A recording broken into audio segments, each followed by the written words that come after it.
But I what told if? Darren the secret sauce of how to get an album done. What is the secret sauce? Bring your songs in last. Okay, tell me how that works. Well, traditionally, when we go in to record, Darren would bring his songs in because he'd have a lot of them.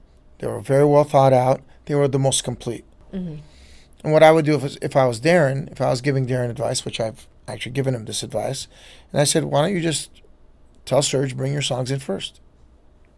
We'll go through all your ideas. And then, Chavo, you bring in all your ideas. And then, Darren, you bring in your ideas last. What's the difference? But that olive branch says, I care about your songs just as more than I care about my own. And I'm going to have you bring in yours first. Now, most of Darren's songs are going to end up on the album. He's the best songwriter I've ever seen in my life. You know? And Serge is a prolific lyricist. And believe it or not, many of the songs you like most in System first came from Chavo. So they're all The idea? the riffs, the movements originated with Chavo. Oh, So we got a cool. lot of strength there that if we just allow everyone to have their time and not like at the last part, we've already got 30 songs, bring in your 5, and it's the last thing we do. Well, that belittles that person's contribution. And then they feel that way after the fact. That's why I'm saying it's after the fact that the ill feelings come into play. And that would be my suggestion. You know, just bring yours last. Yours are going to be great. What's an example of a song where Shav did the riffs before? Toxicity. No way. Okay. Yeah, and it was kind of not a mess, but it was like fragmented, right? And Darren actually took that home for like 2 months and then placed it with another song that he had and then brought it in with the arrangement more complete, right? And then I added the drums and then Serge came in with, and then it's like piece by piece it got built up. But the genesis of it was Chavo's part. Without Chavo's part, none of the other stuff happens. And he did that many times. Like, look, everybody brings their little piece to the band, like into the music. But live, it's a fucking monster live. Yeah. Yeah. What if you guys put out a specific album that was like half Serge's songs, half Darren's See, songs? again, And it's divided in that way, where it's just like an equal I don't want to be in a number of divided songs. band. No, no, no. I don't want to make divided music. No, not divided music. It would just be that these are, let's say, the 7 songs that Serge writes. Okay. These are the 7 that Darren. But what if and you guys what if give Serge your wrote best, 12 great songs and they were better than the ones save Darren it for wrote? the next album, just for the sake of So make a mediocre fairness. album that's not our best to placate people. That sounds like Not to placate people. it kind of is though, right? Like what you're saying is that sounds like DEI to me. If it's not the best, then why are we using it? Well, because the best is different for each person, But we're the ones that decide what the best is for that album. All 4 of you. And our producer, who's Rick Rubin, and our manager Yeah. chimes in. But we're almost always okay, so what we would do is, for example, with Toxicity, we all had a list of 44 songs that we recorded, and we all put the ones that we wanted to be on the album. I'd say 80% of it we all agreed on. So it's the last 4 songs, really, that are up for debate, right? So if that's the case, who cares who wrote it? Okay, new solution. How about you guys actually make all the songs that everyone wants to make, and then you let Rick Rubin, without, like, he doesn't know who wrote which song. You just let him pick the best. We can't do that. We can't do that. The responsibility to make that album is ours. Okay, anonymous votes in the band. The what? Anonymous votes in the band for Cares which if it's songs anonymous? make it. No, we want to have debate. Just to not Inner offend Vision. anyone. You know the song Inner Vision? Yeah. It's one of my favorite System songs. Didn't go on Toxicity. That was a 2-week argument that I had with my band. No way. Yeah. In the end, I lost. We put Shimmy on there, I think. I think it was Shimmy. Or, not Shimmy. What the hell's the song called? We were playing it all this tour, and it was fantastic live. I can't remember. When it comes to you. We'll When it put comes to in. me. Yeah. You can look it up. Okay. Yeah. Well, see, as like just a huge fan, outside of the fact that I just really love all of you guys individually, just as an outside fan, I'm like trying to find some sort of a Streamline. compromise. Streamline. Yeah. Okay. Yeah. Now, Streamline, a song that we really didn't enjoy. We haven't played it since Download in England. I don't remember what year that was. 2011 maybe. And was the one that I wanted not on the album for Toxicity. I wanted Intervision on there. Now, one of my favorite songs. Can't wait to play that live. It's like it needed that amount of time to get its flavor for me and maybe for the rest of the band too. So who wrote that song? Serge. Okay. See, what I'm saying is there's bangers that he's written, right? But I don't think that philosophically we looked at Serge as a songwriter. We looked at him as a lyricist. And maybe it took a long time. Maybe his solo career had to happen in order for us to accept that. Now, I'm going to tell you, there are songs from Serge's solo career that should have been system songs. They're incredible songs. And then I listened to it and I'm like, if that was us, the four of us playing on it, it would be so much better, you know? And there were like parts, I was like, man, if you just change that part. And the same with Darren. Now keep in mind, I've played on everybody's albums, right? Played on Serge's solo, Darren's solo, Chavo, I played on his album. So I know a lot of those songs should have been system songs. Mm-hmm. But because we weren't active, they needed an outlet for those songs. I don't know. I don't believe everything has to happen for a reason. I believe sometimes you allow things to happen that shouldn't have happened, and then you realize you shouldn't have let it go that way, and you come back to where you should have been in the first place. Mm-hmm. You know? Yeah. But that's your process or whatever the hell it is. That's the road you took. Yeah. And everyone kind of had to evolve in their own ways to then maybe find... Why? Why couldn't we have evolved together and just kept making records, and each record would have been an evolution, and we could have still done things with other people that would have, you know, enhanced our abilities with each other. But can you imagine having 3 or 4 more system albums? I could. Oh, yeah. Yeah. Yeah, I probably would have been a lot better on the drums, because I stopped playing drums for a long time because when I sat down on a drum set, all I could think of was the failures of System's career. So it made me not like playing drums, which is partly why I started writing. But yeah, in regards to your question of like, why did you need to evolve in your own ways and then come back together later? I think maybe the answer to that is when a certain dynamic is set in the beginning. Like you don't, for example, you only see Serge as a lyricist at that time. You don't see him as a songwriter. Until people actually accomplish things on their own, sometimes they don't really get the kind of credit or respect that they deserve. Is that important? Or is it important that we make great albums and make history together? What's more important? Because to me, that's ego-driven as opposed to, you know, the team.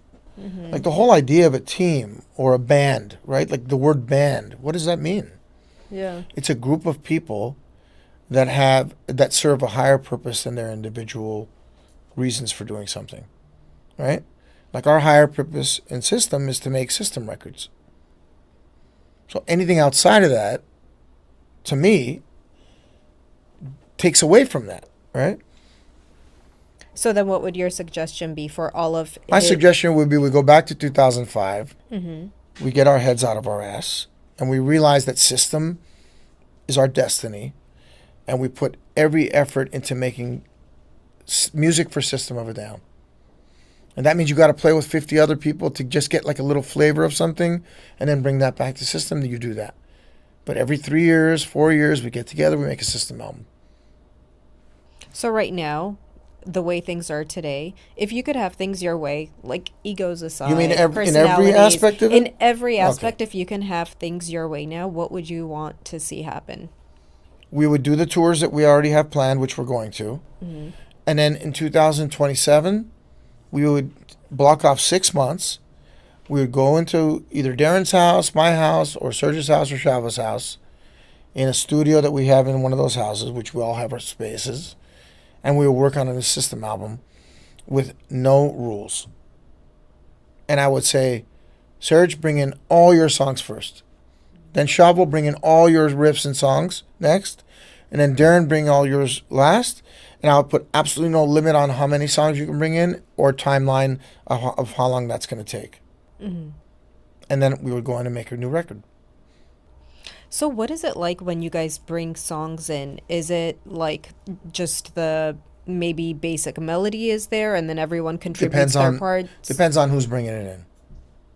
So in each scenario with Shavo, we kind of talked about that. Usually, he brings in the riffs. Now, keep in mind, this is 2004, right? Mm-hmm. Shavo today is different because Yeah.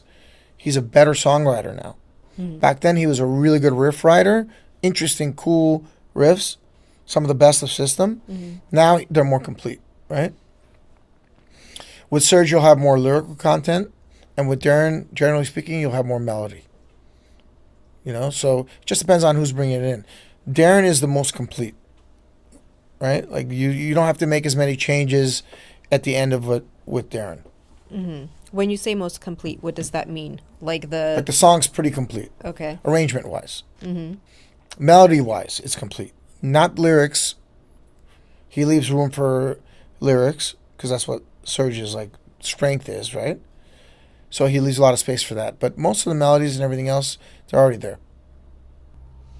And then when it comes to your drumming, is it just how you're feeling the song that you decide? Again, I have very limited time to come up with my drum parts. Mm-hmm. You know, sometimes the guys will have suggestions.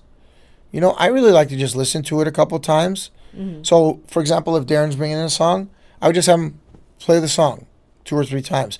And while he's playing it, I would start formulating the drums in my head. Not playing it, thinking about it. Mm-hmm. And then I'll come up with some basic stuff. Hopefully it's something interesting and new. Otherwise, I get very bummed out, you know, like because I don't want to just keep repeating the same thing. Mm-hmm. Not that you're not going to do the same beats. It's just how that you incorporate those beats, the space between the melody and the syncopation of the vocals.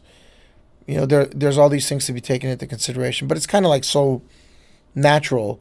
It's much easier than it sounds for me to do. Mm.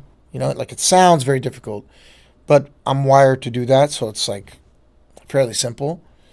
And then over the course of the next couple of weeks, maybe I'll try different things here and there, you know, but you'll build it, and then once the producer comes in, he might make some suggestions.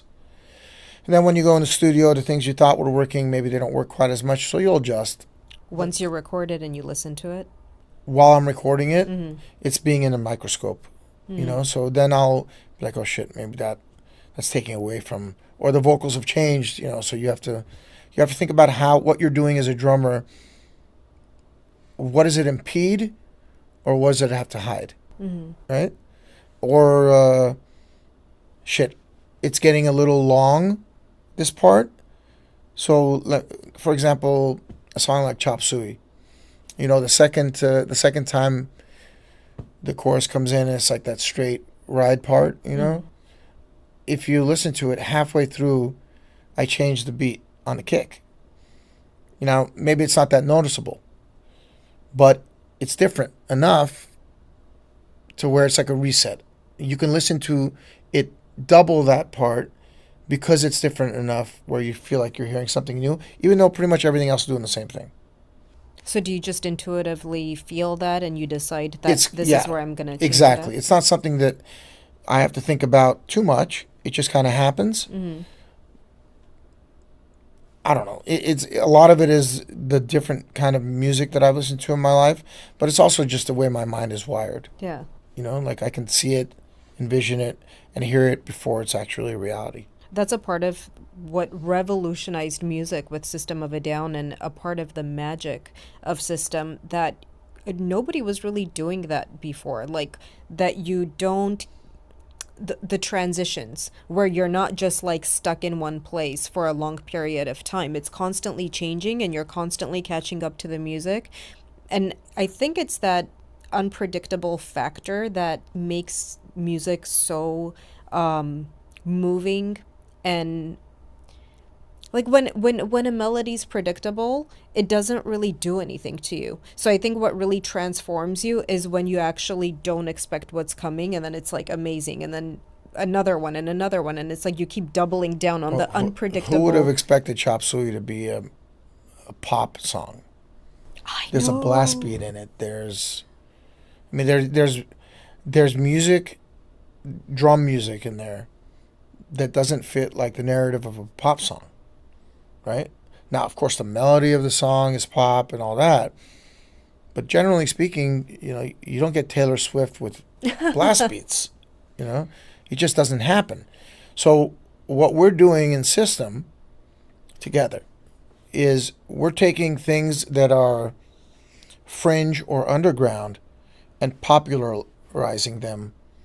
We're packaging them with incredible melodies. Mm-hmm. And that transcends what you would think of as normal and what you would be comfortable with listening to in your normal setting. Now, I remember when BYOB was being played on Power 106, right? Is it Power 106, right? The No, rap Kara. Oh, what? Power It was? Yeah, yeah, 105.9, yeah. Yeah, right? Power 106. Yeah. I didn't know that it was being played on Power. They used to play BYOB. Now, for those who don't know, that's a radio station. That was a very big radio station at that time that played rap and R&B. And they were playing System. Why? Because System was so undeniable that you were forced to play it. Wow. I had no idea that it was on Power too. That's pretty amazing. No one was more shocked than me that we were That being is played on that shocking, station. yeah. Yeah. Wow. So that's part of the thing. Like, it's the enigma of System of a Down. But again, it just when you're not doing anything with a safety net, and when you don't care, right? And you just whatever's inside you, you're allowing to come through.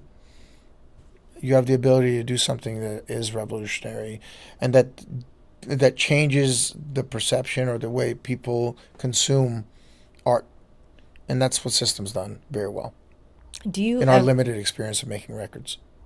do you ever feel insecure about the process? Insecure? No, insecurity isn't my thing. Have you ever I didn't felt spend 10 years playing for 4 hours a day to then be insecure when I played on a record.